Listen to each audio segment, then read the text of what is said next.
안녕하세요. 이런 곳에 사연을 보내게 될 줄은 정말 생각도 못했습니다. 말 주변이 없어서 어떤 것부터 적어야 할지 고민이네요. 우선 저는 올해 막 34살이 된 남자입니다. 제가 아내를 만난 것은 5년 전 친구의 소개를 통해서 만나게 되었습니다. 아내는 유치원 교사를 하고 있었고 저는 지방의 조그마한 회사를 다니고 있었죠. 아내와 저희 나이 차이는 2살입니다. 아내가 27살 때 저를 만나 1년 연애를 하고 결혼을 했습니다. 아내의 집에서 제 아내는 장녀이고 밑으로 처제 1명이 있고요. 아버님께서는 교사직을 하고 계셨습니다. 어릴 때부터 엄한 아버지 밑에서 교육을 받았지만 공부를 썩 잘하지 못했다는 아내는 특히 처제에게 열등감이 많았습니다. 처제는 공부를 잘해서 명문대를 갔거든요. 지방 전문대를 나와 유치원 교사를 하는 아내는 그런 것이 한이 맺힌 건지 항상 동생을 싫어했었죠. 그에 비해 사실 저희 집안은 아내 집에 비해서 더 평범합니다. 부모님은 평범하게 소기업 회사원 생활을 하시다가 은퇴하시고 귀농을 하셨습니다. 그런 저희 집이 못마땅한 건 장모님도 장인어른도 처제도 아니라 저희 아내였습니다.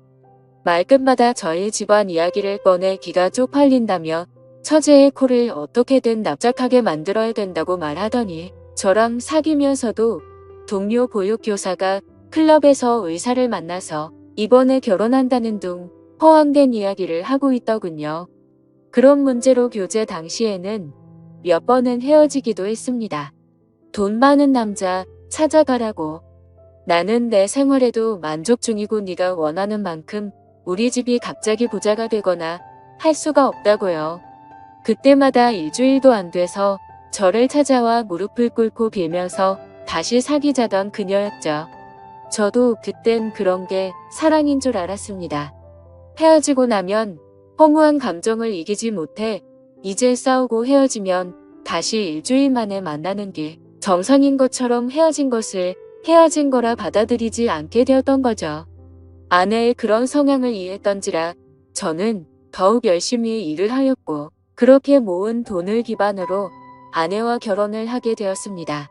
장인어른 장모님 두 분 다 성격도 좋으신 분들이셨고 저희 부모님은 저만 좋으면 다 된 거다라고 말씀을 해주셨죠.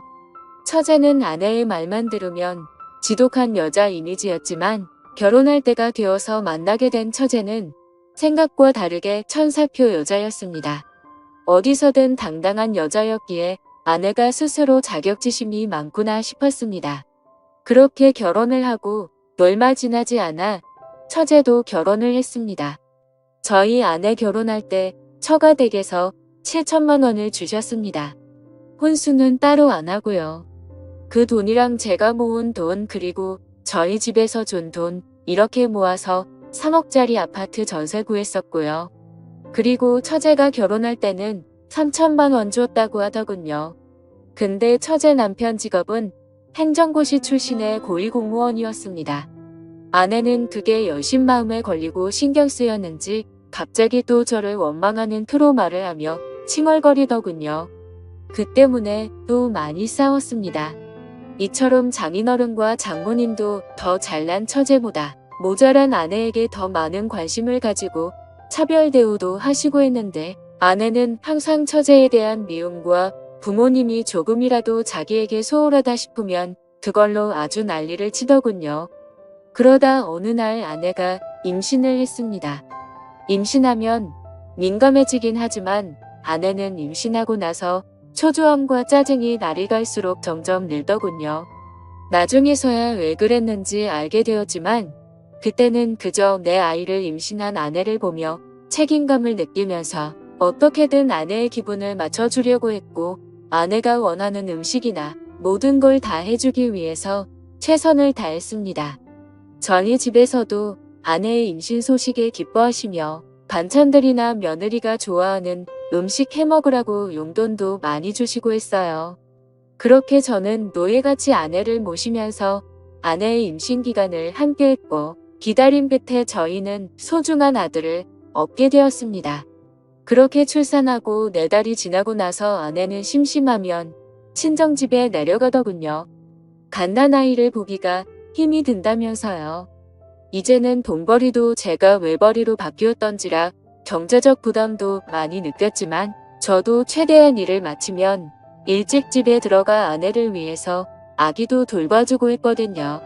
그래도 아내는 몸이 힘들다며 한 번씩 내려가던 게 이젠 거의 매 주말마다 내려갔습니다.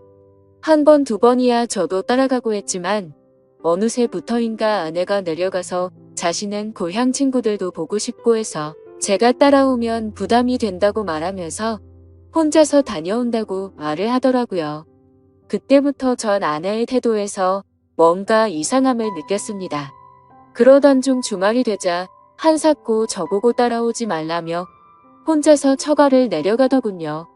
그래서 집에 잘 도착한 건지 걱정이 되어서 아내에게 전화를 걸었더니 받지 않았고 장모님께 전화를 하니까 아이만 맡겨두고 친구랑 놀러 간다며 말하고 바로 나갔다고 하더군요. 그래서 장모님께 솔직히 말씀 좀 부탁드린다고 요즘 아내 이상한 점이 없냐고 하니 장모님이 머뭇거리시더니 사실 아내가 육아로 스트레스를 너무 많이 받았는지 내려올 때마다 이렇게 친구들이랑 놀고 온다고 하더군요. 저는 컴퓨터로 아내가 깔아둔 핸드폰 분실 추적 기록을 따라서 아내가 어디 있는지를 찾아봤더니 위치가 그 동네 번화가로 나오더군요. 그래서 짜증이 확 나서 아내에게 계속해서 전화를 하였고 받을 때까지 연속적으로 전화를 했습니다. 끝내 전화를 받자마자 아내는 짜증을 내더라고요. 친정집에 와서 좀 쉬지도 못하냐고 버럭 소리를 지르면서 화를 내더니 전화를 끊더군요. 그때 당시에도 아내의 핸드폰은 여전히 번화가였고 클럽의 위치를 가리키고 있었습니다. 그날 몇 시간 동안 계속 아내의 휴대폰을 확인했지만 새벽이 다 되어서도 그곳에서 나오질 않더군요. 결국 그 시간에 택시를 타고 아내가 있는 곳까지 갔더니 역시나 클럽이었습니다. 클럽에 들어갔더니 아내가 남자들 여자들 무리와 한 곳에 섞여서 놀고 있더군요. 얼마나 술을 마셨는지 저도 알아보지 못하고 영남자에게 기대어서 자고 있는 모습에 순간 화가 치밀어 오르더군요. 제가 성질을 내자 남자들이 누구냐며 저에게 시비를 걸길래 이 여자 남편이라니까 이 여자 유부녀냐고 하면서 화를 내고는 가버리고 아내 친구들도 짜증난다며 그 남자들이랑 같이 나가버리더군요. 시간이 조금 지나자 아내는 술이 좀 깼는지 그때서야 저를 알아보며 여긴 왜 왔냐며 오기를 화를 내더군요. 여기가 너가 말하는 집이냐고 장난치냐고 하니까 친구들끼리 놀다 보면 올 수도 있지. 이걸 뭐 스토커처럼 이렇게 찾아와서 분위기만 다 조진다는 말에 화가 나서 어깨를 끌어당겨서 일으켜 세웠습니다. 그랬더니 경찰을 불러서 제가 폭행했다고 하더군요.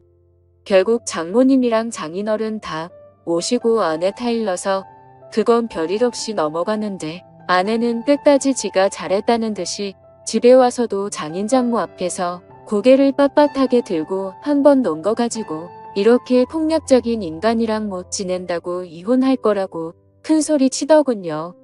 그래서 저도 그 자리에서 화가 나서 넌 나랑 신뢰하는 걸 깨버린 거라고 나한테 거짓말하고 클럽이나 다니는 년을 내가 뭘 믿고 아내로 믿냐고 했습니다. 술은 떡이 되어서 다른 남자랑 모텔 갔을지 내가 어떻게 아냐니까. 네가 봤니? 네가 봤어? 하면서 손가락으로 삿대질을 하더군요. 장인은 저한테 너무 흥분한 것 같고 미안하다고 일단 집에 가 있으면 딸을 잘 타일러 보겠다고 하더군요. 저는 너무 화가 났지만 밤이 늦어서 꾹 참고 집에 돌아왔습니다. 그 후 이 상황이 너무 답답해서 동창들에게 이야기를 했더니 제일 친한 친구가 저한테 정말 생각하기 싫은 일이지만 친자가 맞는지 확인을 해보라고 하더군요. 저는 그 말에 며칠을 고민했습니다. 근데 그 제안에 심어진 의심이 떨쳐지지 않고 혹시 설마라는 생각들이 계속해서 커져가서 저도 미쳐버릴 것 같더군요. 결국 아들의 친자 확인을 의뢰했고 저는 검사 결과를 받자마자 처가 댁으로 달려갔습니다. 그리고 도저히 참지 못하고 장모님 앞에서 아내에게 욕을 갈겨버렸습니다.